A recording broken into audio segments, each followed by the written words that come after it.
Hey guys, welcome to Celia's Playlists. Today I am here with Jason Didner, who is a singer, songwriter, and multi instrumentalist.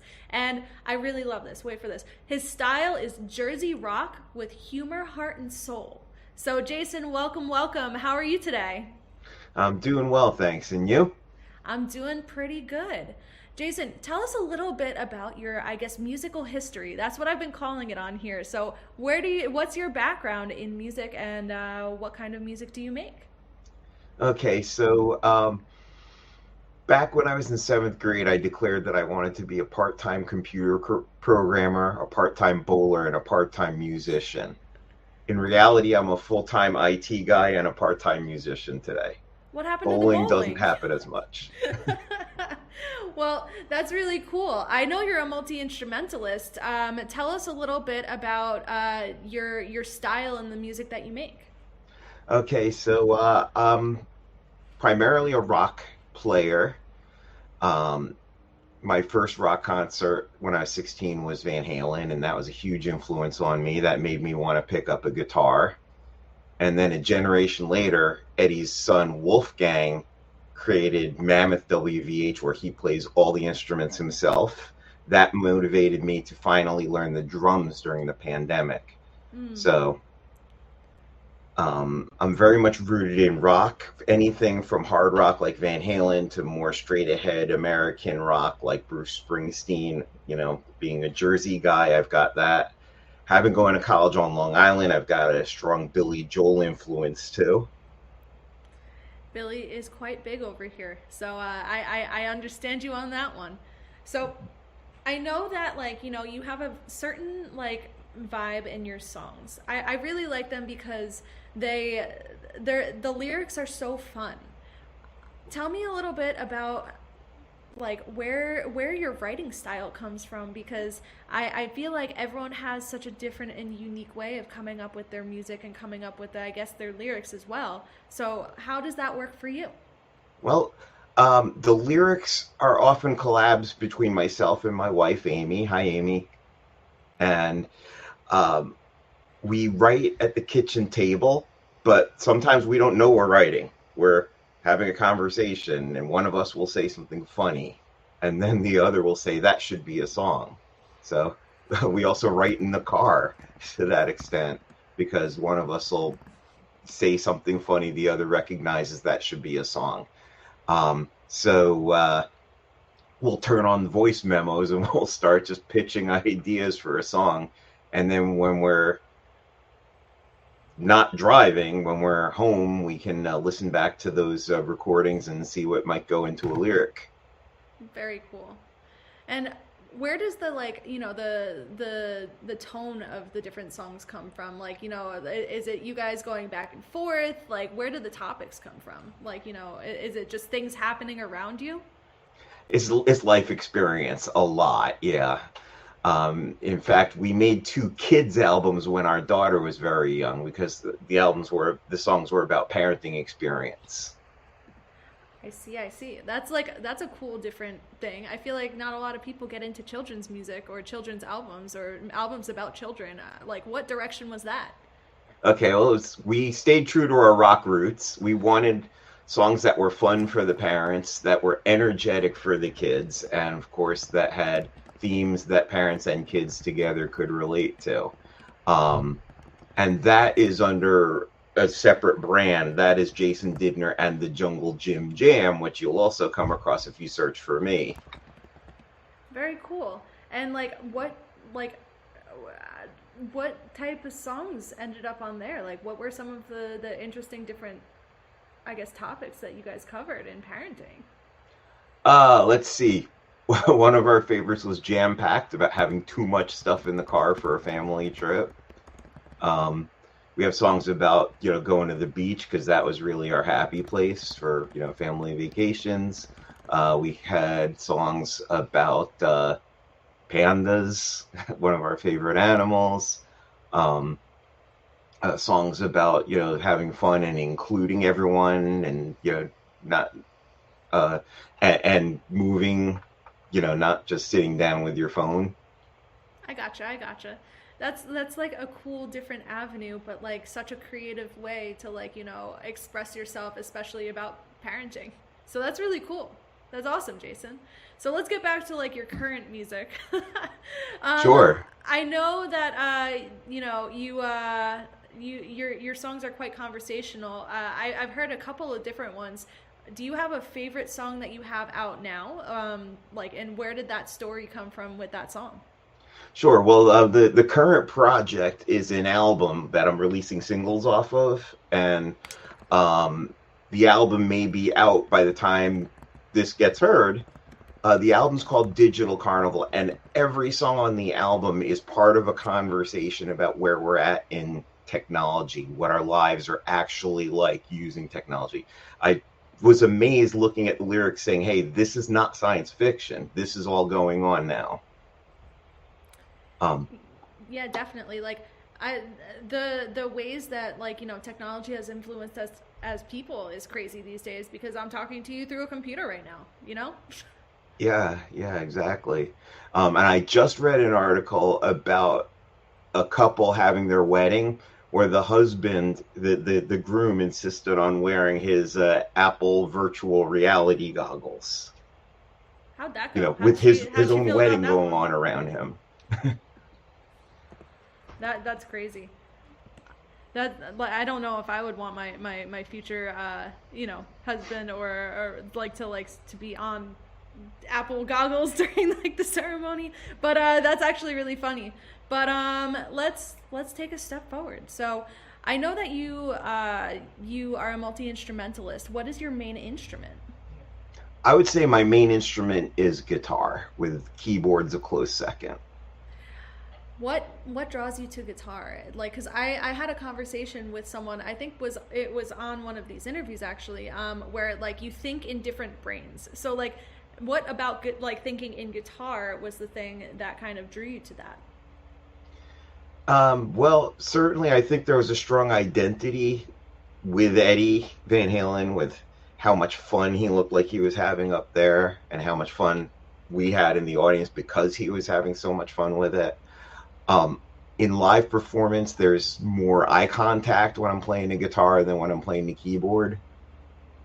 That makes sense because you're able to actually interact with the crowd because you're playing something front facing instead of like playing something that you may or may not have to look down to play because you know where the things are on the frets. Yeah, So, yeah. like, when you are performing, because I know you perform both as an acoustic act and with a trio, what are you typically playing? The guitar, or are you mostly doing vocals? Yeah, just about all get well, I'm the lead singer. So yeah, the vocals certainly as much as I come from playing guitar, and I identify, with the guitar a lot. I understand, of course, the importance of the vocal as the vehicle that gets the lyrics out there. So while I may not have, the big range of a Freddie Mercury, that kind of a singer, I'm a baritone essentially. I sit more in like Bruce Springsteen, Billy Joel's range. Um, the vocals are the means with which I do the storytelling. So um, I prioritize them importance, but certainly having a whole lot of fun with the guitar. Very cool. So, like, my question to you is like, since you're doing both acoustic and playing with people, what's the difference in, I guess, the feeling on stage between being a solo acoustic performer and working with a trio with a band? What is the difference in experience?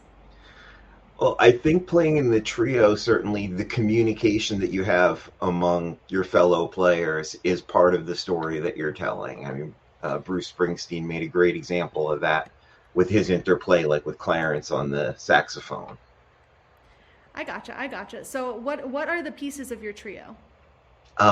I've got a friend, Leah, that plays the drums, and a friend, Amelia, who plays the bass.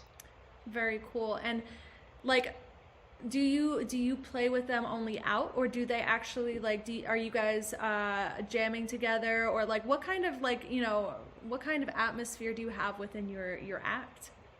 Oh, got it. Well, circumstance played a role in how the last album got made, which was I intended it for it to be my first band album as opposed to like full solo.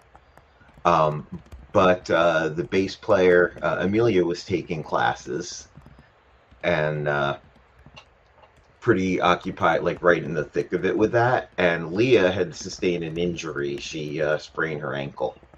Oh, I'm sorry to So hear. thanks. Yeah, she's since recovered pretty well from that and is right eager to hit the stage again with me. But because the players were unavailable, I ended up making this the same way I made my last three albums prior, which was to do everything myself. What's the difference in experience with doing everything yourself and doing it with like, others? What do you prefer? Hmm. Well, actually, yeah, I think it's a lot of fun to play with the band. However, it does require a lot of time commitment, on their part. So, um, when it comes to preparing for a gig, I'll have them over for rehearsals. We'll run through the parts, and they'll also be able to prep a lot on their own. Especially now, we use an app called BandLab. So That's cool. yeah, yeah. So they can actually play along with my tracks, like with a click track built right into it, and be ready for the gig, whether or not we get together prior in person. That's cool. What exactly like for people that don't know, what is BandLab? What kind of resource is that? Like what kind of things can you do in there? That one is interesting. Not only for collaborating with, band members or, fellow musicians, but also it's also a way to make your music available for people who are learning their instruments to just jam along with Very and cool. maybe create something entirely different with it. But BandLab is part uh, it's part recording application and part social media platform. Interesting. I Yeah, like that that has both aspects because it allows you to have like, your working side but also like, a social side on there as well. yeah, and it gives people a whole new way to relate to your music. Sure, you get people who may want to listen, but you might get people who want to really actively be a part of your music. So, once I have my arrangement finalized and I've done my recording and I've sent it off to get released, I'll also create a BandLab version where I'll sing and play guitar part. I might leave a verse empty so someone can make up their own verse. And there's not the expectation that I'm relying on them to make this the finished product. It's the expectation more so that they can jump in, do their own thing with it, share it with their friends, be inspired by it. That's very cool. And I don't think that's something that everyone knows about. So I'm glad that you brought it up because that might be a resource that someone may be able to like, build off of, which is really cool. Yeah, if you download BandLab, find me there. Yes, find Jason on BandLab. So, Jason, my big question for everyone on this podcast is for someone that is getting into music, and you could take this any way you want, whether it's writing, producing, performing, what would be your advice to someone that's starting out anew? Wow, well, the industry has changed in so many ways since when I was starting to do it, but some things remain the same, which is that if you're going to do it because you have internal reasons to do it, because you want to be in touch with your inherent musicality. All the external stuff, which is, how it gets received, what your streaming numbers are, how many followers you have, what kind of big rooms you're gigging in, all that stuff.